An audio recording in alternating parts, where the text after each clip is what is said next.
The ground trembles beneath the weight of armored knights, the air thick with the screams of men and the relentless twang of longbow strings. This is the Battle of Crécy, 26th of August, 1346, a single bloody chapter in a war that would drag on for over a century. But what if everything you've been told about this conflict is only half the story? The 100 Years' War wasn't just a feud over who should wear the French crown. Beneath the surface, hidden agendas pulsed like underground rivers, shaping the course of history in ways most textbooks never explain. Think about it. Why would a war supposedly about royal claims last 116 years? Why did kings and nobles keep fighting long after the original dispute seemed settled? The truth is, the 100 Years' War was a chessboard where power, money, and ambition played out in shadows. Dynasties clashed not just for land, but for control of Europe's richest trade routes. Kingdoms schemed to weaken rivals by any means necessary, even if it meant bleeding their own people dry. And behind every battle, there were whispers of secret alliances, betrayals, and fortunes won or lost in the blink of an eye. This is the story you won't find in most history lessons. Over the next few minutes, we'll peel back the layers of propaganda and legend to uncover the real forces that kept this war burning for generations. You'll see how wool taxes funded armies, how marriage treaties disguised land grabs, and how the rise of professional soldiers changed warfare forever. By the end, you'll understand why this wasn't just a war between England and France. It was a revolution in disguise, one that reshaped the continent. So grab your sword, metaphorically, of course, and let's march into the tangled web of the 100 Years' War. The truth is far stranger than the myth. On the surface, the 100 Years' War looks like a straightforward clash over royal succession, two dynasties wrestling for the French crown. But dig deeper, and you'll find a tangled web of legal loopholes, disputed inheritances, and clever propaganda that kept the war machine grinding for generations. It all started with Edward III of England, a man who wasn't just a king but a master of royal spin. His mother, Isabella of France, was the daughter of the previous French king, Philip IV. When Isabella's brothers died without male heirs, Edward saw an opportunity. He declared himself the rightful king of France, arguing that his bloodline gave him a stronger claim than Philip of Valois, the French nobleman who'd taken the throne. But here's where things get messy. The French countered with something called Salic law, an ancient rule that barred inheritance through the female line. Suddenly, this wasn't just about who had the better claim. It was about two entirely different systems of power. England said royal blood was royal blood, no matter the gender. France insisted tradition couldn't be ignored, and so what might have been settled with a treaty or a marriage alliance turned into a century of bloodshed. Yet even these legal disputes were just a smokescreen. Look at the map. The real prize wasn't just a crown but land. Gascony, a wealthy wine-producing region in southwestern France, had been English territory for generations. Flanders, a textile powerhouse to the north, was economically tied to England through the wool trade. These weren't just border disputes, they were fights over the economic engines of medieval Europe. The Plantagenets and Valois weren't just arguing over a title, they were battling for control of the continent's richest trade routes, where a single port city could bankroll an entire army. So when you hear about kings and crowns, remember this: the 100 Years' War was never just about who sat on which throne. It was about money, power, and the silent battles fought not with swords, but with deeds, tariffs, and the fine print of inheritance law. The real war wasn't in the battlefields, it was in the ledgers. The battlefield wasn't the only place where England and France waged their 100 Years' War. Some of the deadliest blows came from bales of wool. While kings clashed over crowns, merchants were fighting a quieter but equally vicious struggle over control of Europe's most valuable commodity, English wool. The fertile sheep pastures of England produced the finest wool on the continent, and nowhere needed it more than Flanders, where bustling cities like Ghent and Bruges transformed raw fleeces into luxury cloth worth fortunes. This trade created an economic lifeline that England skillfully weaponized against France. Here's how it worked. Flanders technically belonged to the French crown, but its people depended on English wool to keep their textile mills running. When Philip VI of France tried squeezing Flanders with heavy taxes, the Flemish revolted not with speeches but with violence. In 1302, at the Battle of the Golden Spurs, Flemish weavers and craftsmen slaughtered an army of French knights, proving trade could inspire rebellion as fiercely as any royal decree. England saw an opportunity. Edward III didn't just send soldiers, he sent wool monopolies. By granting Flemish merchants exclusive access to English fleeces in exchange for political loyalty, he turned Flanders into an economic puppet state. The money flowing from this wool trade became the hidden engine of war. English customs records show that taxes on wool exports funded over half of Edward's early campaigns. Merchant families like the de la Poles became shadow bankers, loaning vast sums to the crown in exchange for trading privileges. Meanwhile, French kings bled gold trying to reclaim Flanders while their own economy starved without access to those English wool routes. This wasn't just a war of arrows and armor. It was a war of ledgers and supply chains where the real victors were often the men holding the purse strings rather than the swords. And the stakes went deeper than anyone admitted. Control of Flanders meant control of the North Sea trade network, a web of ports and markets stretching from London to Venice. Whoever dominated this network could tax goods, sway alliances, and strangle rivals without firing a shot. That's why battles like Sluys in 1340, where England destroyed the French fleet, weren't just about naval supremacy, they were about keeping wool shipments safe. The 100 Years' War may have been fought under the banner of royal succession, but its trenches were dug with silver coins and its deadliest weapons were bundles of wool. While kings and merchants fought over crowns and wool, another shadow war unfolded, one where cardinals and popes pulled strings from gilded palaces. The 100 Years' War wasn't just a clash of armies, it was a holy war in disguise with the very soul of Christendom as its prize. At the heart of this spiritual struggle sat the Avignon papacy, a 70-year period where the Pope's throne wasn't in Rome but in French territory, turning the Church into what critics called the Babylonian captivity of the papacy. From 1309 to 1376, 7 consecutive French-born popes ruled from Avignon, their policies suspiciously aligned with French interests. When England's Edward III needed church support for his claim to the French throne, Avignon's Pope Clement VI responded by excommunicating Flemish rebels who backed England, while conveniently ignoring Edward's own defiance. But the real fireworks came in 1378, when the Great Schism shattered the church into warring factions. After Gregory XI returned the papacy to Rome, his death triggered a crisis.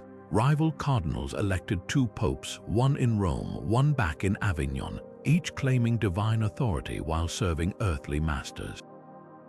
This wasn't just theological drama, it was geopolitical warfare by other means. The French-backed Avignon Pope blessed French armies, while the Roman Pope funneled church taxes to England's allies. In Spain, kingdoms split their loyalties based on which pope their enemies rejected. Even saints became pawns. Catherine of Siena, mystic and diplomat, crisscrossed Italy demanding the Avignon Pope submit to Rome, while French theologians penned tracts proving their pope was the true heir of St. Peter. The schism's chaos revealed a brutal truth: faith had become a currency. When the Council of Pisa tried ending the mess in 1409 by electing a 3rd pope, they only deepened the division. It took until 1417 for the Council of Constance to finally reunite the Church, but by then the damage was done. A century of politicized religion had taught kings a dangerous lesson: even God's authority could be weaponized. As armies marched and wool markets shifted, the real battle was for hearts and minds, and no institution shaped medieval minds more powerfully than the Church. If knights and popes formed the visible front lines of the 100 Years' War, salt was its shadow currency, the black gold that fueled armies and filled treasuries while barely appearing in the history books. Today we take salt for granted, but in the 14th century, controlling salt meant controlling life itself. Without it, meat spoiled, soldiers starved, and cities crumbled. That's why the salt pans of Brittany and the marshes of Poitou became battlegrounds as fiercely contested as any castle. Consider this: when Edward III's forces raided the Breton coast in 1342, their first targets weren't armories or granaries, they were saltworks. A single sack of salt could buy a month's wages for a skilled archer. The French crown knew this too, which is why they imposed the gabelle, a brutal salt tax that turned peasants into paupers while funding entire campaigns. In some regions, families were forced to buy a set amount of salt each year at inflated prices, whether they needed it or not. Resistance meant prison or worse. But the real power of salt wasn't just in its value, it was in its choke points. Unlike wool, which could be rerouted through different ports, salt production was locked to specific landscapes. Brittany's Gironde region, with its sun-baked clay marshes, produced some of the purest salt in Europe. Whoever held Gironde controlled a pipeline of wealth that couldn't be replicated. That's why the Breton War of Succession, a sideshow to the larger conflict, saw English and French proxies fighting over who would rule the duchy and its salt beds. The numbers tell the story. Records from La Rochelle show that salt taxes alone funded nearly a third of the French royal treasury during peak war years. When the English captured the port of Saint-Jean-d'Angely in 1351, they didn't just seize a town, they hijacked an entire salt distribution network. Starving French held regions of both flavor and tax revenue. Meanwhile, Venetian merchants smuggled Mediterranean salt through Alpine passes to fetch 10 times its usual price in war-torn Flanders. This wasn't just economics, it was biological warfare by proxy. Armies marching through salt-rich regions would deliberately poison wells with salt to cripple local agriculture, a medieval scorched earth tactic. And when the Black Death ravaged Europe in the 1340s, salt's role as a preservative made it even more precious. Towns hoarded it like gold, knowing it could mean the difference between survival and starvation during sieges. So the next time you hear about Agincourt or Poitiers, remember the unsung weapon that shaped those battles.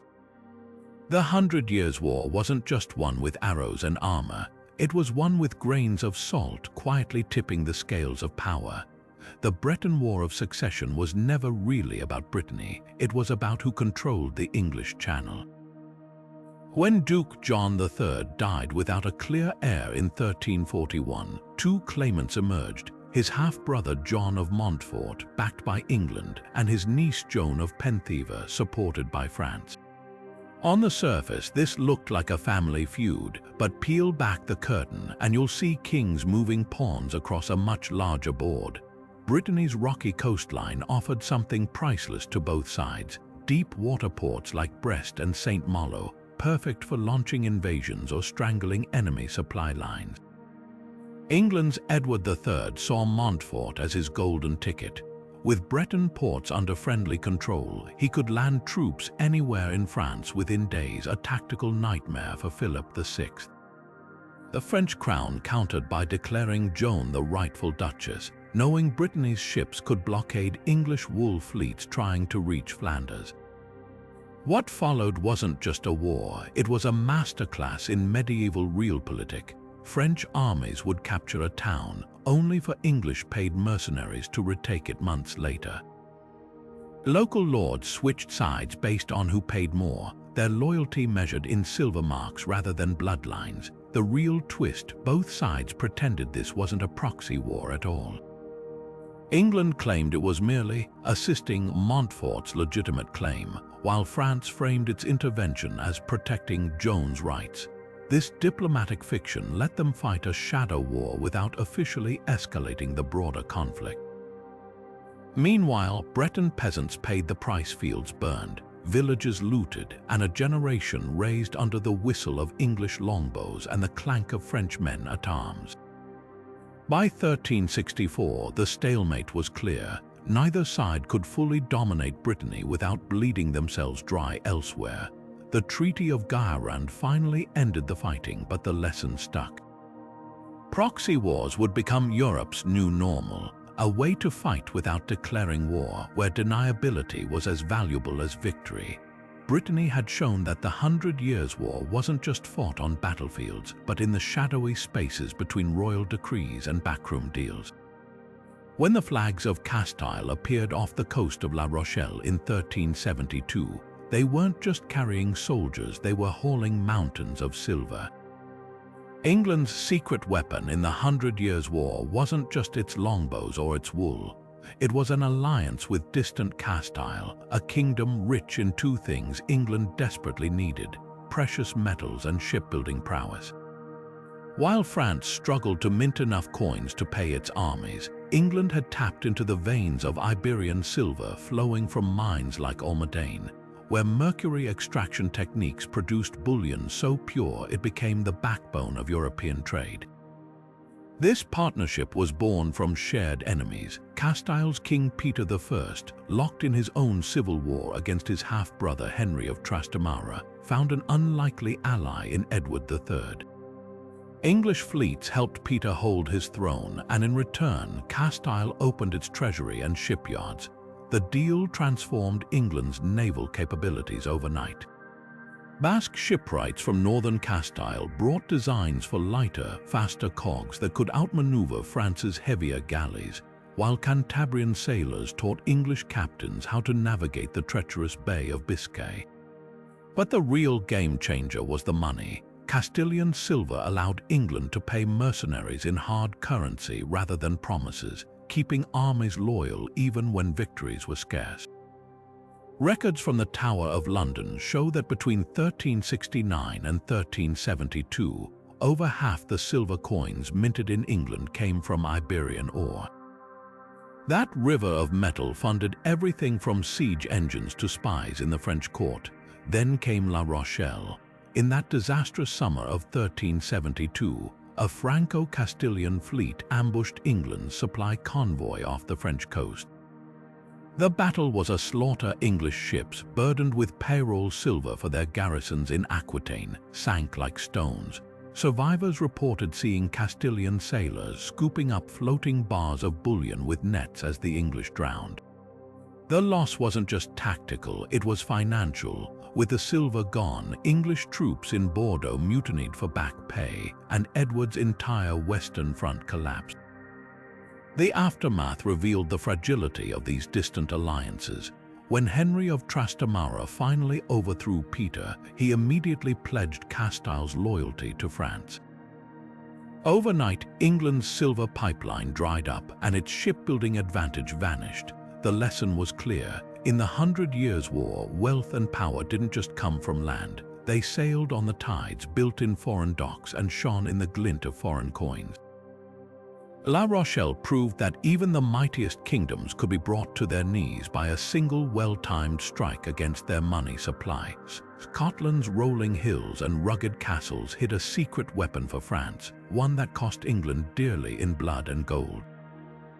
While English kings focused on their French campaigns, the Auld Alliance between France and Scotland kept turning England's northern border into a bleeding wound. This wasn't just friendship, it was cold, calculated strategy. As early as 1295, French envoys slipped into Scotland with a treaty promising mutual defense. If England attacked either nation, the other would strike like a hammer to the back of the head. France played this game brilliantly. When Edward III marched south to claim his French crown in 1346, King Philip VI didn't just wait, he sent ships laden with armor and weapons to Scotland, urging King David II to invade England's undefended north. The plan worked perfectly until it backfired. At the Battle of Neville's Cross that October, English border lords crushed the Scottish army, capturing David and leaving Scotland leaderless. But here's what most historians miss: that defeat was almost irrelevant to France's strategy. The real victory wasn't on the battlefield, it was in the ledgers.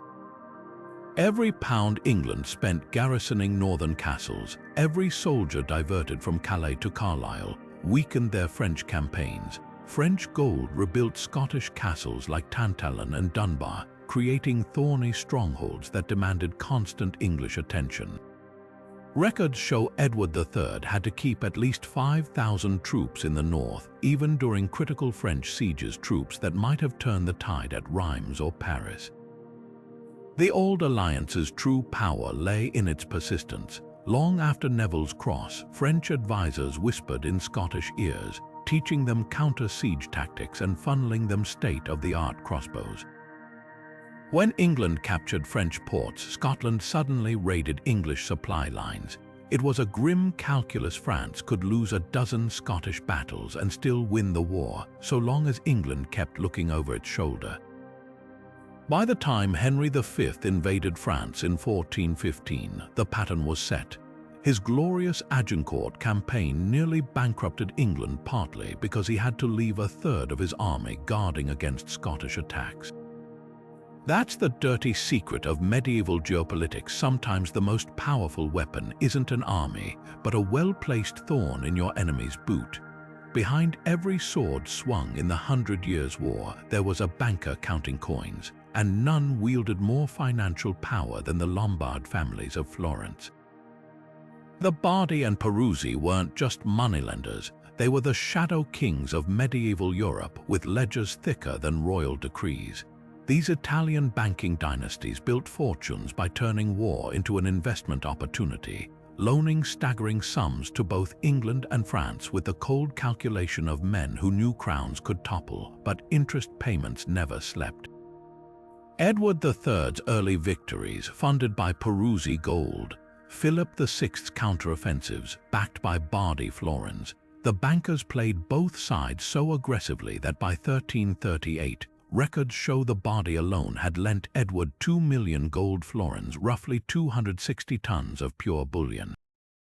That's enough coin to pave a road from London to Calais. But here's the twist: these weren't charitable loans. Interest rates reached as high as 35%, secured against royal monopolies on wool exports and future tax revenues. When Edward defaulted in 1340, it wasn't just a financial crisis, it was detonating a bomb under Europe's economy. The collapse came like a thunderclap. First the Peruzzi fell in 1343, then the Bardi in 1346, dragging hundreds of merchant houses down with them. Markets from Bruges to Venice froze overnight. But the real chaos erupted on the battlefield. Thousands of discharged soldiers, now unpaid because their patrons were bankrupt, banded together into mercenary hordes called the Free Companies. These weren't noble knights, they were desperate men with nothing left to lose, selling their swords to the highest bidder while pillaging the countryside. The most infamous, the Great Company, a roaming army of English, German, and Gascon mercenaries who held entire cities hostage. In 1358, they even threatened to sack Avignon unless the Pope paid them off. The Lombard bankers had unwittingly created a monster professional warfare divorced from loyalty or cause, where violence became a currency in itself. What started as ledger entries in Florentine counting houses ended with villages in flames and kings begging for loans from lesser moneylenders. The lesson was clear: in modern war, gold flowed faster than blood, and the real arbiters of power often wore velvet caps, not crowns. The farm girl who changed history, or was she carefully placed on that stage? Joan of Arc's story reads like divine intervention. An illiterate peasant hearing angelic voices, leading armies to victory, and rallying a broken France against England. But peel back the layers of myth, and you'll find fingerprints of political theatre. Consider the timing. When Joan arrived at Orleans in 1429, France was on the brink. The English held Paris. The mad King Charles VI had disinherited his own son, and the Dauphin's court was paralyzed by infighting. Then, like a scripted miracle, this teenage girl emerges from nowhere, clad in borrowed armor, claiming God sent her to crown Charles at Rheims. Look closer and the strings become visible. Joan didn't appear in a vacuum. She was funneled straight into the orbit of Yolande of Aragon, the Dauphin's mother-in-law and the shrewdest power broker in France. Yolande's network had been working for years to rehabilitate Charles's legitimacy. Her agents circulated prophecies about a virgin from Lorraine who'd save the kingdom, conveniently matching Joan's backstory. Even Joan's infamous voices had suspiciously strategic advice. They didn't just tell her to fight, they instructed her to escort Charles to Rheims for his coronation, transforming him from disputed heir to God-anointed king. A divine message, or Yolande's PR genius. Then there's the Battle of Orleans itself. Joan's arrival coincided with a sudden burst of French morale, yes, but also with Yolande secretly funneling supplies into the city and English troops being diverted to other fronts. Joan's legendary charge through the English fortifications. Contemporary accounts suggest it happened during a planned French offensive she merely joined. The Burgundians' capture of Joan is even murkier. After her failed attack on Paris, a battle Charles pointedly refused to support, she was left exposed. The Burgundians seized her at Compiègne, then sold her to the English for 10,000 livres, a staggering sum unless they'd been promised reimbursement. The trial that condemned Joan as a heretic reeks of stagecraft too. The English needed her discredited, but they let French clergy run the show, the same clergy who'd once backed Charles. Her execution in 1431 cleansed their hands of her while letting Charles's faction distance itself from the witch they'd once hailed. Then, decades later, the Church conveniently reversed her verdict, canonizing her as a martyr. Divine providence, or the ultimate rebranding. Joan's legacy served France's national myth perfectly, a holy warrior who unified the kingdom, absolving the nobility of its failures. Whether she was heaven-sent or human-made, one thing's certain: her story was far too useful to leave to chance. The murder of Duke John the Fearless on the bridge at Montereau in 1419 wasn't just a crime, it was the spark that turned Burgundy from a French ally into England's secret weapon. The Duke's son, Philip the Good, didn't just want revenge, he saw an opportunity to rewrite the map of Europe. For decades, Burgundy had been the richest, most powerful fiefdom in France, with lands stretching from Flanders to the Swiss border. But Philip dreamed of something more, a fully independent kingdom, and he was willing to play both sides of the 100 Years' War to get it. His first move was pure political theater. At his father's funeral, Philip displayed the blood-stained cloak John had worn when assassinated by the Armagnacs, France's ruling faction. This wasn't mourning, it was a recruitment poster. Within months, Burgundy's armies were fighting alongside England's Henry V, their combined forces crushing the French at Verneuil in 1424. But here's what most histories miss: Philip never truly backed England, he used them. While Henry chased glory, Philip quietly annexed key territories like Namur and Hainaut, expanding Burgundy's borders while France bled. The Treaty of Troyes in 1420 should have been Burgundy's triumph. It declared Henry V heir to France, disinheriting the Dauphin, a death blow to the Armagnacs Philip hated. Yet Burgundian records show Philip deliberately held back troops from key battles, letting England bear the brunt of the fighting. His diplomats even secretly reassured the Dauphin's faction that Burgundy's alliance with England was temporary. This wasn't loyalty, it was a calculated pause, waiting to see which side would offer him more land. Everything changed after Joan of Arc's victories revived French fortunes. Suddenly, England looked vulnerable, and Philip pivoted with cold precision. At the Congress of Arras in 1435, he abandoned England entirely, signing a separate peace with France. The terms were staggering. Burgundy kept all its conquests, paid no penalties, and even got the French crown to pardon John the Fearless's murder. In one stroke, Philip transformed Burgundy from a rebellious duchy into a de facto sovereign state. The genius of his strategy lay in what he didn't do. Unlike England or France, Burgundy never sought total victory. Philip provoked just enough chaos to weaken both sides, then carved out his own dominion from the wreckage. By the time he died in 1467, Burgundy wasn't just rich, it was a European power in its own right, with a court that rivaled kings. The lesson. In the 100 Years' War, the real winners weren't always the ones holding the crown. Sometimes they were the ones smart enough to play both sides against the middle. A merchant's cart rumbles through the gates of Bruges, its cargo of English wool concealing something far more dangerous than fleeces folded parchment sealed with wax. These weren't just trade documents, they were ciphered intelligence reports, part of a shadow war where merchants doubled as spies and wool bales became Trojan horses. Recent breakthroughs in decoding medieval letters have ripped open this clandestine world, none more explosively than the Portinari affair. In 1426, Florentine banker Giovanni Portinari wasn't just moving money between London and Flanders. He was running an intelligence network so sophisticated, its methods wouldn't look out of place in modern espionage. The decoded letters reveal astonishing detail. Portinari's agents used a numeric substitution cipher, assigning numbers to cities, nobles, and military terms. A shipment marked 20 bales of Leicester wool might secretly warn of 20 English ships mustering at Calais.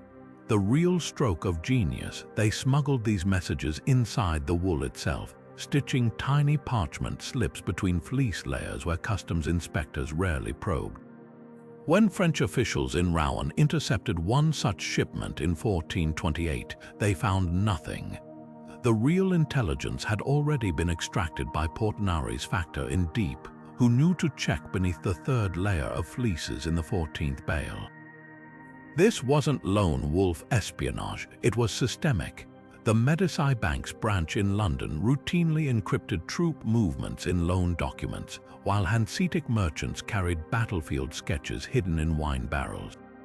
One decoded letter from 1432 shows a Burgundian agent reporting English artillery positions near Chartres, information likely gathered from tavern talk with English wool merchants. The line between commerce and covert ops had blurred beyond recognition. The Portinari affair blew up when a disgruntled bookkeeper betrayed the operation, revealing how merchant ships bound for Flanders carried separate manifests, one for customs, another for spies. French authorities arrested 17 merchants, but the damage was done. For decades, this network had funneled intelligence that shaped battles, from the Siege of Orleans to England's failed Normandy campaign. Their greatest weapon wasn't stealth or ciphers, but something far more mundane: the medieval world's absolute reliance on trade. When every noble needed Flemish cloth and every army needed Italian silver, merchants could go anywhere, ask anything, and no one dared stop them. What makes this more than historical trivia is how eerily familiar it feels. Replace wool bales with semiconductor shipments or encrypted bank transfers, and you've got modern economic warfare. The 100 Years' War didn't just invent gunpowder tactics, it pioneered the art of stealing secrets through supply chains, proving that sometimes the deadliest weapons are the ones no one thinks to search. The English longbowmen and French knights weren't the only ones getting rich off the 100 Years' War. A shadow economy of mercenary warlords turned chaos into currency. Meet Sir John Hawkwood, the Essex-born butcher's son who became Italy's most feared condottiere. His business model, simple: offer towns a choice between protection and pillage, then charge them handsomely for the privilege of not being burned to the ground. By 1364, Hawkwood's White Company, a roving band of English, German, and Breton mercenaries, was pulling in 20,000 florins a year just from Tuscany alone. That's equivalent to the annual tax revenue of a mid-sized kingdom. But Hawkwood was just one player in a brutal system. Records from the papal treasurer show that between 1350 and 1380, nearly 60% of some military companies' income came from pillage contracts. The math was coldly logical. Besiege a town just enough to terrify its citizens, then withdraw in exchange for a hefty payment labeled safe conduct. The mercenaries got rich, the towns avoided destruction, and the war kept burning because peace would have put them all out of work. The most brazen example: the Great Company's siege of Avignon in 1358. These mercenaries, many of them unemployed after the Body Bank collapse, surrounded the Pope's own city and demanded 300,000 florins to leave. When church officials balked, the mercenaries staged mock assaults, catapulting diseased livestock over the walls. The terrified papacy paid up, then watched in horror as the same army immediately extorted nearby Marseille. What made this possible was a perfect storm of legal loopholes. Technically, these mercenary bands were free companies, independent contractors not formally tied to any kingdom. That meant kings could disavow their actions while quietly sharing the loot. Edward III famously knighted Hawkwood while publicly condemning his raids, a wink and nod arrangement that kept England's hands clean. The fallout reshaped Europe's economic landscape. Towns like Siena and Pisa built entire budget lines for protection payments, while clever bankers invented insurance policies against mercenary attacks, the distant ancestor of modern war bonds. But the real legacy was darker. These warlords proved that in total war, the greatest profits don't come from winning battles, but from prolonging the misery that fuels them. Hawkwood died a wealthy man with a frescoed tomb in Florence Cathedral, a bitter irony for those who remembered his victims. While kings and mercenaries grew fat off the 100 Years' War, the peasants who funded it with their sweat and blood finally snapped. Take the fouage, a hearth tax imposed across France in the 1350s. On paper, it seemed simple. Every household would pay based on the size of their fireplace. But in practice, it became a license for unchecked brutality. Tax collectors backed by armed soldiers could march into any village, pry up floorboards to count hearths, and demand payments that often exceeded a family's entire harvest. What started as wartime necessity spiraled into extortion, sparking rebellions that nearly tore France apart. The Jacquerie Revolt of 1358 wasn't just anger, it was fury with a pitchfork.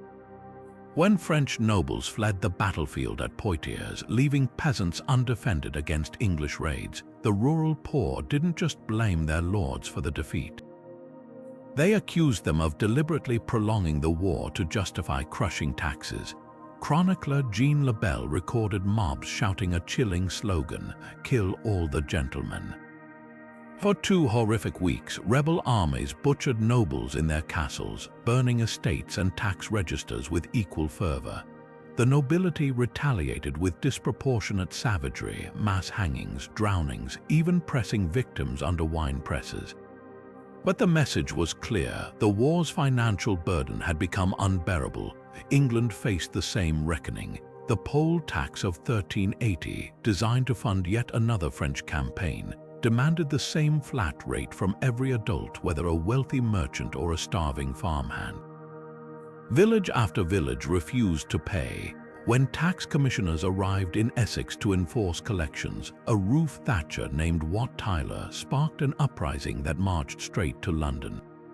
The peasants' revolt wasn't just about money, it targeted the war's architects. Rebels burned the Savoy Palace, home of war financier John of Gaunt, and executed the Archbishop of Canterbury, who'd authorized the taxes. Here's what both revolts exposed: the war had become a convenient scapegoat for systemic exploitation. Noble factions routinely exaggerated military threats to justify hiking taxes, then diverted funds to personal feuds. In Brittany, tax collectors skimmed 30% off the top before sending money to royal coffers. Even the church joined the graft abbots in Normandy, charged protection fees against English raids that never came. By the time Charles V of France reformed taxation in the 1370s, the pattern was undeniable. Elites had discovered that perpetual war let them squeeze populations dry while deflecting blame onto foreign enemies. The real conflict wasn't just England versus France, it was the powerful versus the powerless, with tax rolls as the ultimate weapon. The summer of 1315 should have been golden with ripening wheat, but instead, fields across Europe drowned under endless rain. For 2 catastrophic years, the skies refused to relent. Crops rotted in the sodden earth, livestock starved in waterlogged pastures, and a desperate hunger gripped the continent. This wasn't just bad weather, it was the opening act of the Little Ice Age, a climatic shift that would reshape the 100 Years' War in ways no strategist could predict. Starving peasants didn't care about royal succession, they cared about their children's hollow cheeks. And kings soon realized empty bellies made for ruthless soldiers. When the Great Famine struck, France's Philip V faced a brutal calculation. With granaries empty and unrest simmering, he had 2 choices: let his people revolt or redirect their fury outward. The decision wrote itself. By 1316, French knights who once scorned peasant levies were suddenly recruiting gaunt, desperate men by the thousands, promising plunder in enemy lands where bread might still be found. English-held Gascony became a target not just for territory but for survival. Chroniclers described French raiders sacking villages not for gold, but for sacks of moldering grain and half-starved cattle.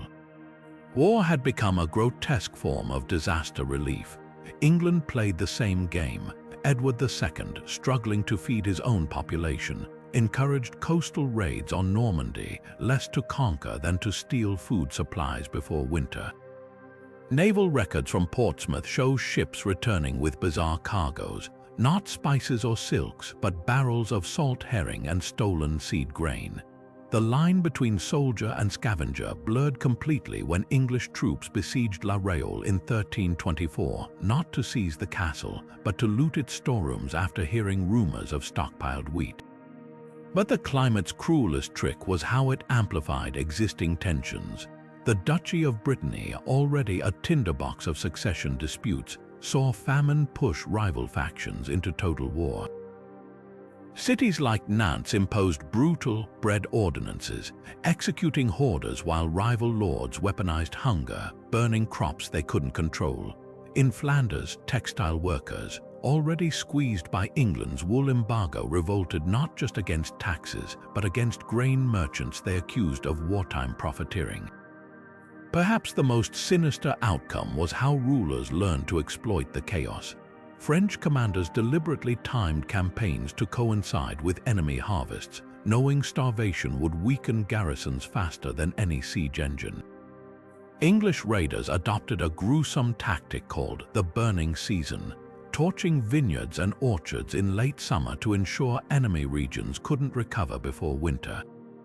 Nature had given both sides a new weapon, one that required no armor, no arrows, just the patience to let frost and famine do their work. By the time the worst storms passed in the 1340s, warfare had changed forever. Kings no longer just fought over land or crowns, they fought over food security, trade routes, and the loyalty of populations one bad harvest away from rebellion.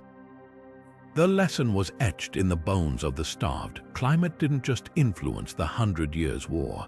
It became a silent general, directing armies and toppling thrones with a shift in the wind.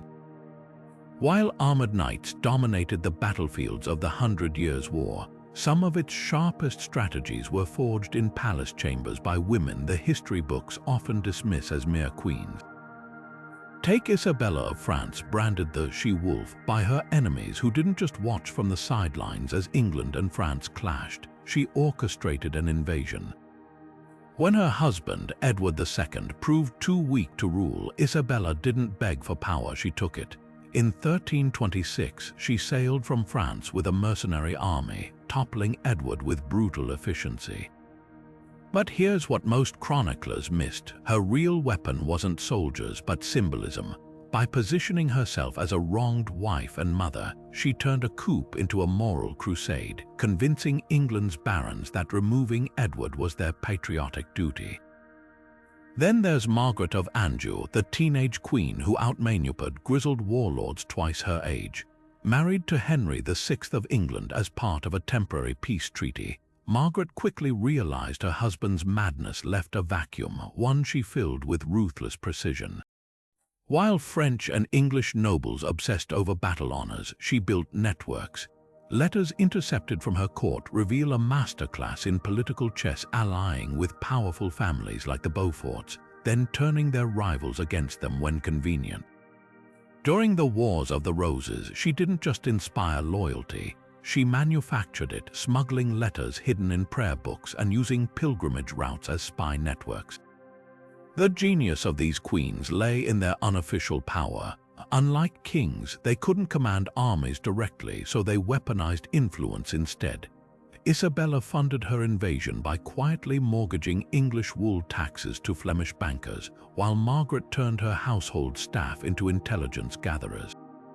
Their greatest advantage being underestimated, chroniclers dismissed Isabella's rule as unnatural and mocked Margaret's hysterical interventions, all while both women shaped the war's outcome more decisively than any general. Even their reputations became tools. Isabella embraced the she-wolf epithet, letting it scare rivals into submission, while Margaret's alleged cruelty, like ordering the execution of Yorkist prisoners, was likely exaggerated by enemies to justify overthrowing her. In truth, their real crime wasn't brutality but brilliance. While men fought for glory, these queens fought to win, proving that in medieval geopolitics the pen and the marriage contract could be mightier than the sword. In the fog-shrouded ports of Lübeck and Hamburg, a different kind of war was being waged, one fought with ledgers, bribes, and smuggled cargo holds. While kings decried each other as tyrants and usurpers, the Hanseatic League's merchant princes saw the 100 Years' War for what it truly was, the business opportunity of a lifetime. This network of German trading cities operated by a simple, ruthless rule: neutrality was just a word, profit the only loyalty. Their ships sailed under white flags of peace, carrying goods that fueled both sides of the conflict, often in the same voyage. Take the blockade runs of 1347. English fleets had strangled French ports, trying to starve Philip VI of supplies, but Hanseatic cogs, flying the League's distinctive red and white pennants, slipped past with impunity. Customs records from Bruges reveal the trick: these neutral ships would unload Flemish wool in Calais for English garrisons, then reload with French salt and arms before sailing to Bordeaux, where desperate French commanders paid triple the usual price. The League didn't just break blockades, they designed them, knowing scarcity drove up profits. The genius lay in their legal subterfuge. Lübeck's laws declared all Hanseatic goods inviolable, meaning seizing them risked triggering the League's infamous trade embargoes. When English privateers once dared intercept a Hanseatic salt convoy in the Channel, the League retaliated by shutting down all wool exports from Boston for a year, crippling England's economy until Edward III personally apologized. This wasn't trade, it was economic nuclear deterrence, but the real money came from weapons. Ledgers from Rostock's archives show Hanseatic smiths mass-producing Flemish-style crossbow bolts, technically civilian hunting equipment, but identical to military models. They'd ship them to neutral Flanders, where middlemen lost paperwork before they reached French arsenals. The same merchants selling English longbows to Burgundian allies would supply French-held Mont Saint-Michel with siege engines disassembled as construction timber. Perhaps the darkest open secret was the human cargo. When the Black Death ravaged armies in the 1350s, Hanseatic ships began transporting indentured laborers, or often prisoners or debtors, to both sides, where they'd be pressed into service as camp laborers or even cannon fodder. A surviving contract from Stralsund details the sale of 200 men to a French recruiter, their price listed soberly between shipments of hemp and herring.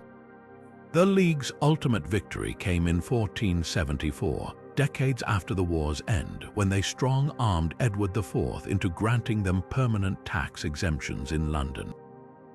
Their neutrality had outlasted every kingdom's ambition, proving that in war the safest place to stand wasn't on the battlefield, but atop the mountain of gold it created.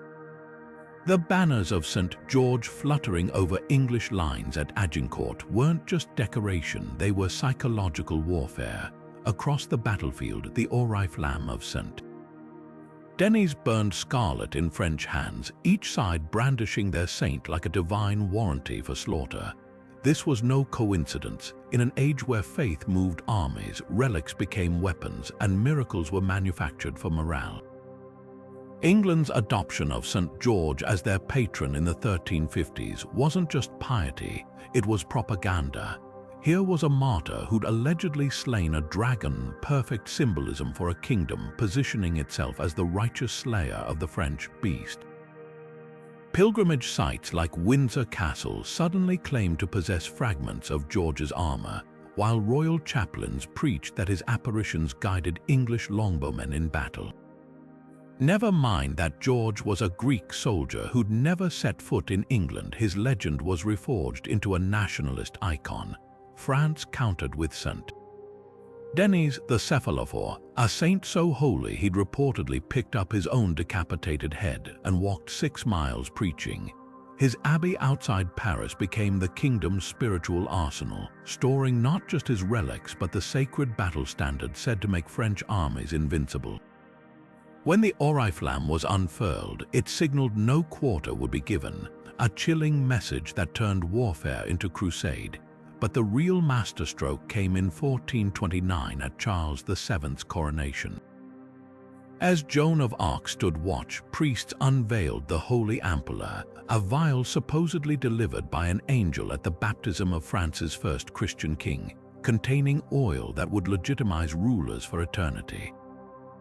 The message was undeniable. Charles wasn't just king by birthright, but by divine decree. What made these relic wars so effective was their audience. Medieval soldiers truly believed saints intervened in battle. At Verneuil in 1424, English troops swore they saw St. George riding alongside them, his armor gleaming in the chaos. French chroniclers recorded similar visions of St. Michael striking down English archers. These weren't lies so much as curated realities, omens staged managed by royal confessors who knew despair lost battles as surely as bad tactics. When Henry V ordered every English soldier to wear St. George's cross at Agincourt, he wasn't just rallying troops, he was weaponizing their faith. The relics themselves became currency in a shadow economy of legitimacy. After English forces looted St. Denis's Abbey in 1346, they didn't melt down the reliquaries, they paraded them through London as trophies of spiritual conquest. France retaliated by discovering new relics of St. Denis in hidden crypts, a medieval PR stunt to reassure the populace their patron still favored them. Even the holy ampulla was political theater. Scientific analysis now suggests its oil was spiked with ambergris, a rare perfume that made it seem supernaturally fragrant. This was more than pageantry. In an era when kings ruled by divine right, controlling the narrative of divine favor meant controlling the war. Every vision of St. George, every drop of ampulla oil, every recovered relic tightened the grip of propaganda. The battlefield might decide who lived or died, but the relic wars decided who fought believing heaven was on their side. And in the 100 Years' War, that belief often proved deadlier than any sword. Consider King John II of France, a monarch reduced to a price tag. After his capture at Poitiers in 1356, the English didn't just imprison him, they monetized him. His ransom was set at 3 million gold crowns, a sum so vast it exceeded France's entire annual revenue. But this wasn't just extortion, it was the birth of a shadow economy where noble prisoners became walking, talking bonds traded across Europe. The Treaty of Bretigny in 1360, which temporarily paused hostilities, wasn't really about peace. Its central clause converted John's ransom into a structured payment plan with territorial concessions as collateral. France handed over Calais and Gascony not as spoils of war but as down payments on their king's freedom. The system operated with chilling efficiency.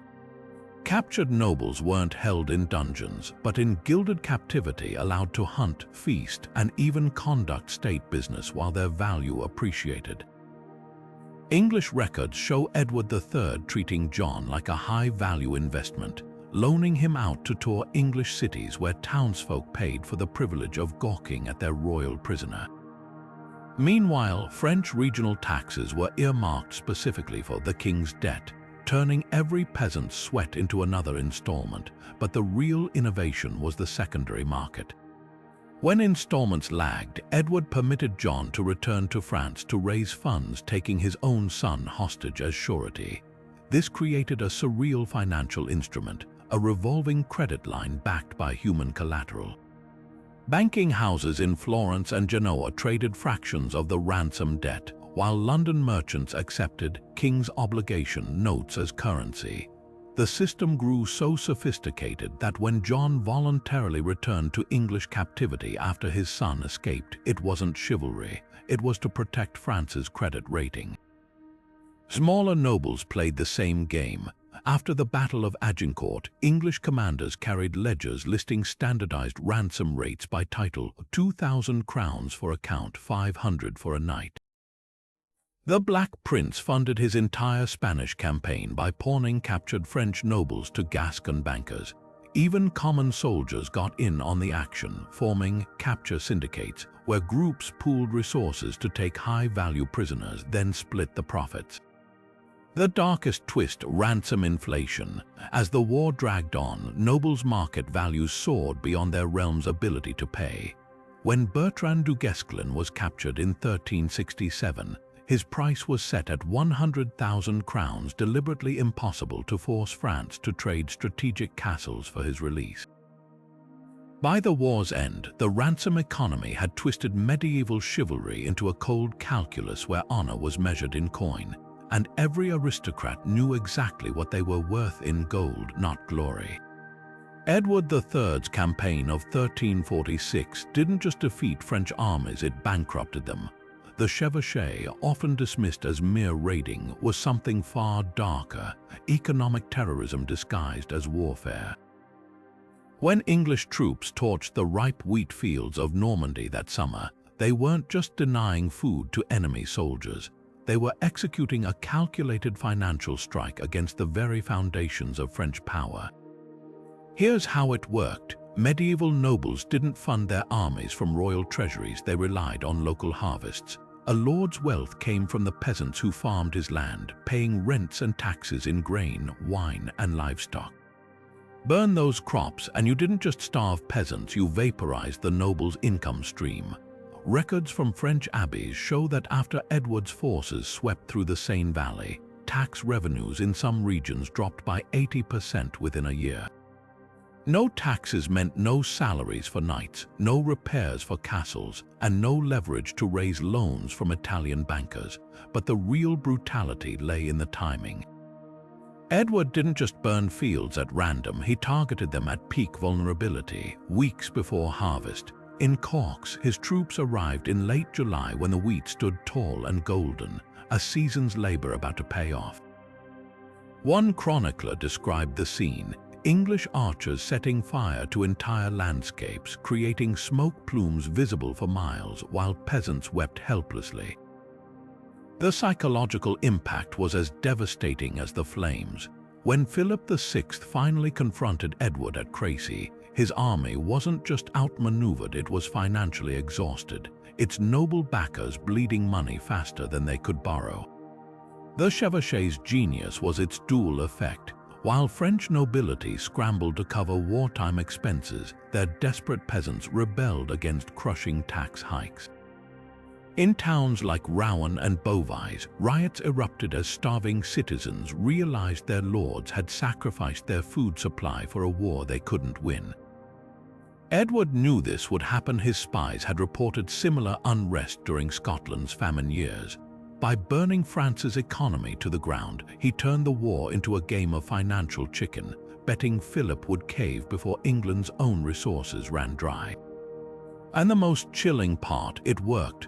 The Treaty of Calais in 1360, which granted England vast territories in Aquitaine, wasn't dictated on the battlefield. It was signed at a banker's table, with French negotiators admitting their treasury was empty.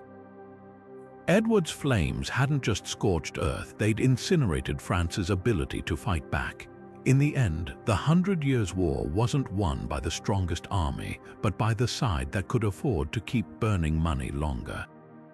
When rival popes Urban VI and Clement VII hurled excommunications at each other in 1378, they weren't just damning souls, they were seizing bank accounts. The Great Schism didn't just split Christendom. It turned holy condemnation into a corporate raid where spiritual authority became the ultimate leverage for plundering wealth. Take the case of the Abbey of Cluny in 1381. Urban declared its French abbot a heretic for recognizing Clement, then handed its legendary vineyards to an Italian cardinal loyal to Rome. Overnight, one of Europe's richest monasteries became a piggy bank for Urban's war chest, its wine revenues funding mercenaries instead of monks. Clement retaliated with even colder precision. When the Duke of Brittany sided with Urban, Clement didn't just excommunicate him, he issued a spiritual foreclosure on every diocese in Breton lands. Church courts under Clement's control began confiscating Breton parish properties, selling them to French nobles at discount rates. Records from Avignon show these seizures generated over 200,000 florins in 3 years, enough to bankroll an entire papal army. The unholy math was simple. Every soul condemned meant another estate ripe for takeover. This spiritual extortion reached its peak with the case of the Teutonic Knights. As German crusaders wavered between popes, both sides dangled threats like sword strikes. Urban promised to dissolve their order unless they paid a loyalty fine of 50,000 marks, while Clement offered to sanctify their Baltic conquests, but only if they mortgaged their Prussian commanderies to Avignon-backed bankers. When the knights hesitated, Urban's agents began auctioning off their Italian holdings to Genoese merchants. Faith had become a hostage negotiation with church lands as the ransom. The real masters of this game weren't even the popes, they were the bankers lurking behind both thrones. The Florentine Albizzi family, creditors to Clement, devised a fiendish scheme where excommunicated nobles could redeem their confiscated lands.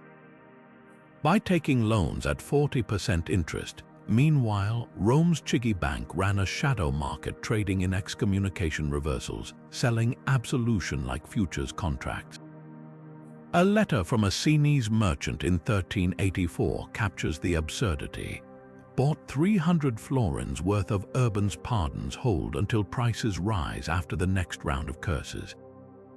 What began as a theological dispute metastasized into the first multinational corporate takeover. By the time the Council of Constance ended the schism in 1417, over 20% of Europe's monastic lands had changed hands through forced sales or papal seizures. The schism's lasting lesson wasn't about religion, it was about power.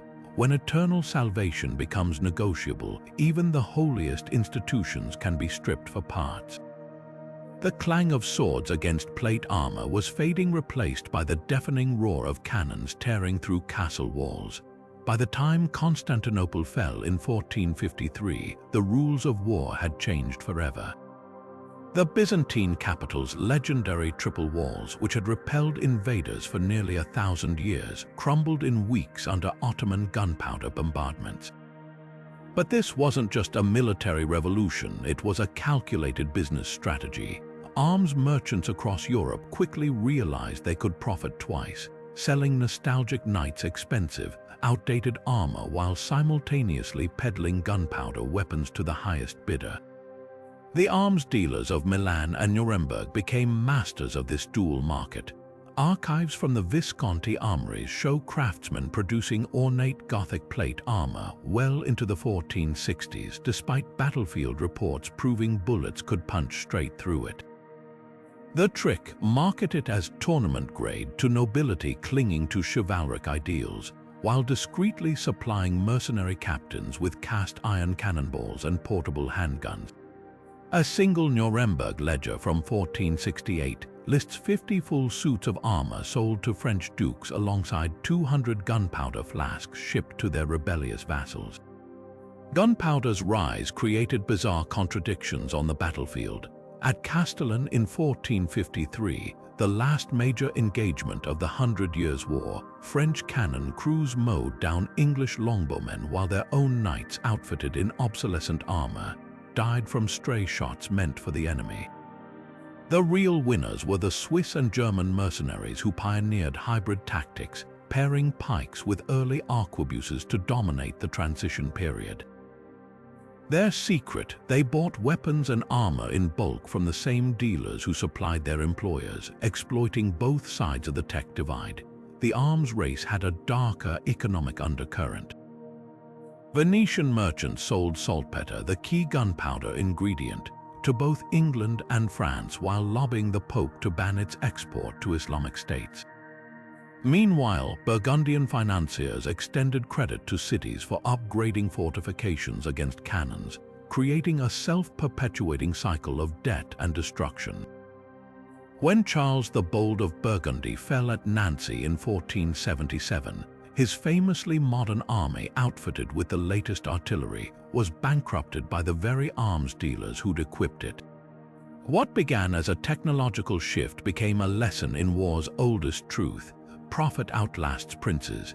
The knights who'd once ruled the battlefield were now walking billboards for obsolete technology, while the merchants selling their demise grew richer with every blast of smoke and iron.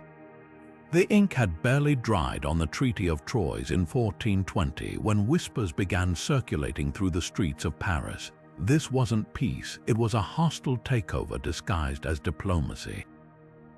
On the surface, the agreement handed England's Henry V the ultimate prize: recognition as heir to the French throne, marrying Princess Catherine to seal the deal. But the real bombshell lay in the fine print, clauses so explosive they'd reshape Europe's economy for generations. Buried in Latin legalese, Article 12 granted English merchants something even more valuable than land: permanent exemption from French taxes in all ports from Calais to Bordeaux. Overnight, the war became the greatest corporate merger in medieval history. Dig into the customs records from Rouen in 1421 and the scheme becomes clear. English wool merchants, who'd previously paid a crippling 25% tariff on goods entering Normandy, suddenly traded tax-free. French competitors watched in horror as English traders undercut their prices by a third, flooding markets with cheap cloth while local businesses starved. The Duke of Burgundy, nominally France's ally, secretly lobbied for his own Flemish merchants to receive similar privileges. Proof this wasn't about crowns but commerce. The treaty's architects knew exactly what they were doing. Henry's Chancellor, Thomas Beaufort, had previously negotiated trade deals with the Hanseatic League, learning how economic levers could strangle a kingdom faster than any army. Troyes didn't just transfer political power, it rerouted wealth. Wine shipments from Bordeaux, traditionally taxed by French officials, now flowed through English-held ports where not a single penny went to the beleaguered French treasury. A surviving ledger from London shows Henry's customs revenue doubling within 2 years of the treaty, while French royal accounts bled dry. But the darkest twist came in the treaty's succession terms. While history remembers Henry as the would-be king of both realms, few notice the clause requiring all future monarchs to maintain these trade advantages in perpetuity. This wasn't just a marriage alliance, it was a poison pill ensuring that even if France someday reclaimed its throne, its economy would remain lashed to English interests. When Joan of Arc later rallied French resistance, her crusade wasn't just against foreign occupation, but against what her letters called the merchants who feast while France starves. The fallout revealed the treaty's true purpose. After Henry's death in 1422, his infant son's regents treated France less as a kingdom and more as a corporate subsidiary. English governors siphoned taxes from Normandy to fund wars in Scotland, while Calais became a duty-free enclave where smuggled goods outnumbered legal shipments 10 to 1. By the time Charles VII finally tore up the treaty in 1435, the damage was irreversible. The precedent of economic colonization had been set, proving that in modern warfare, the sharpest weapons were crafted not by blacksmiths but by lawyers. When the last English garrison finally withdrew from Bordeaux in 1453, the battlefields fell silent, but the shadows stayed busy. Far from fading away, the spy networks that had sustained the 100 Years' War simply traded muddy trenches for velvet-draped corridors, evolving into Europe's first professional intelligence agencies.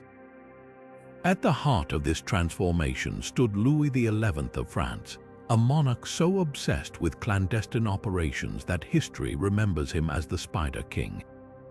His web didn't appear overnight. It was spun from threads perfected during decades of war, where information had proven deadlier than any longbow volley.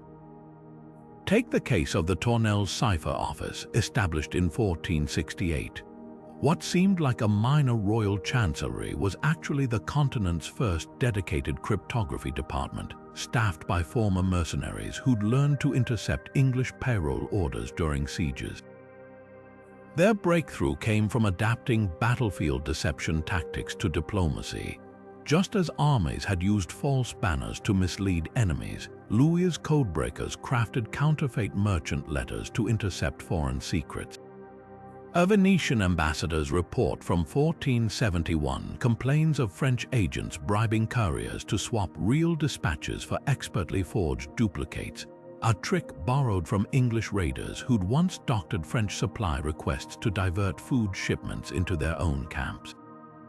The war also birthed permanent embassies not as centers of diplomacy, but as legalized spy hubs. When Milan sent its first resident ambassador to Paris in 1463, Louis insisted the man lodge near known Burgundian sympathizers. What looked like poor hospitality was actually a trap. The Spider King's agents monitored every visitor to the house, building a dossier on Burgundy's allies. This mirrored wartime tactics like Edward III's use of merchant safe conducts to track French troop movements. Only now, the weapons were dinner invitations and intercepted love letters rather than poisoned wells and sabotaged bridges. Perhaps the most sinister innovation was the institutionalization of torture as an intelligence tool. The Chatelet prison's interrogation manuals from the 1480s reference techniques refined during the war, like the English method of sleep deprivation, named for its use against captured French knights at Agincourt. But Louis added bureaucratic efficiency to brutality. His spy chief, Philippe de Comines, kept meticulous ledgers correlating confession patterns with known lies, creating an early version of behavioral analysis. The war's true legacy wasn't just shifted borders or fallen kings. It was the proof that information, properly weaponized, could conquer more surely than armies. When Louis died in 1483, his private archives contained dossiers on every noble in Europe, their secrets filed as neatly as tax records. The age of knights was over. The age of spies had begun. What began as a squabble over royal bloodlines became something far darker, a century-long corporate raid disguised as a war. The 100 Years' War wasn't fought with swords alone, but with tax ledgers, trade embargoes, and smuggled relics. Kings claimed they battled for honor and divine right, but the parchment trails tell a different story. This was history's first hostile takeover, where dynasties acted like competing firms, bankrupting rivals not just on battlefields but in markets and monasteries. Look at the numbers. English wool tariffs funded entire campaigns, while French salt taxes built fortresses. Florentine bankers floated loans to both sides like wartime venture capitalists, knowing default would mean confiscated lands instead of collateral. Even the church played shareholder, trading heavenly endorsements for political influence. When Edward III borrowed 2 million florins from the Bardi family, he didn't pledge land. He mortgaged future English wool exports, turning fleeces into financial derivatives. Religion provided the branding. Saints became corporate logos. St. George for England, St. Denis for France, their miracles marketed like royal franchises. The Papal Schism wasn't a theological debate. It was a merger dispute with competing CEOs in Rome and Avignon excommunicating each other's board members. Canon law became a weapon to seize assets, as when Pope Urban VI stripped Cluny Abbey's vineyards and sold them to the highest bidder. Yet the ultimate profiteers wore no crowns. Swiss mercenaries hired to kill and die for both sides funneled their earnings into Alpine vaults, seed money for what would become the modern Swiss banking empire. While kings bled their treasuries dry, these hired soldiers opened the first numbered accounts, realizing early that in war the safest investment is neutrality for a fee. So who really won? Not England, who lost all but Calais. Not France, left in ruins. The true victory belonged to those who weaponized chaos itself. The bankers, the spies, the arms dealers who made sure that no matter whose banner flew, their ledgers always stayed in the black. Now it's your turn. Which hidden agenda shocked you most? The salt monopolies, the relic racket, the way kings turned saints into mascots? Drop your thoughts below, because history's greatest crimes aren't written in blood but in fine print.